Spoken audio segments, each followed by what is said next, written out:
All right, so last video we talked about some common reasons we would refer you out of our office. Now let's talk about when it's safe to treat and how do we start that rehab process. So if we ruled out all of our red flags, we want to start treatment right away.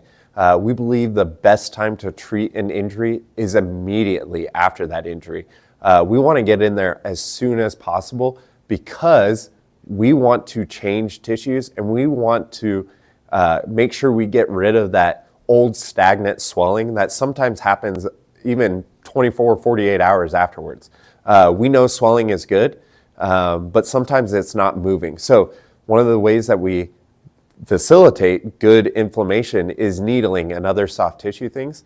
And so when we do those things, we are trying to flush out the old swelling and bring in new swelling.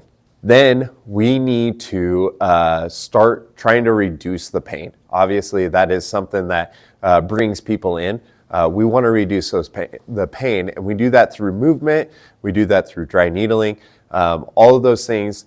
And the reason we want to reduce the pain is so that we can get you start loading that joint again.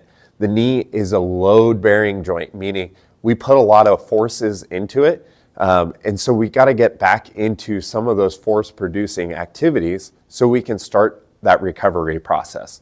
There's some times where we do have to dial it back and we got to maybe de-weight it for a little bit, but rarely are we advising people to be on crutches or even in knee braces. We want to load those joints effectively and right away. With the knee specifically, we are always treating the joints above and below, the ankle specifically. We want to make sure that ankle is mobile enough to get us into the positions where the knee doesn't have to try to do more than it should because the ankle is limited. But we also want that ankle to be a controlling mechanism for that knee. It's got to be able to move, but it's got to be able to move in a controlled manner. Same with the hip. The hip is a very, very large joint, but it also needs to move and it needs to be mobile, but it needs that control. So it's rare that we're just treating a knee and we're not treating one of those two joints because we want to make sure that the joints that are mobile, that stack it, are doing their job and that they're controlling where the knee is. The knee is like the middleman. It gets beat up in the middle quite a bit. It's really only supposed to move in one direction.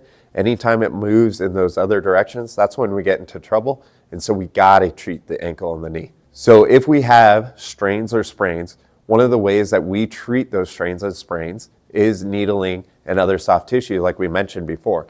But this time we are treating it to bring in blood and we're bringing in those healing agents because those tissues start to heal and they start to heal in a jumbled mess. So we bring in the soft tissue component after we get the blood there and the healing agents, then we start to load and train it in a direction that makes those fibers line up. And we progressively load that.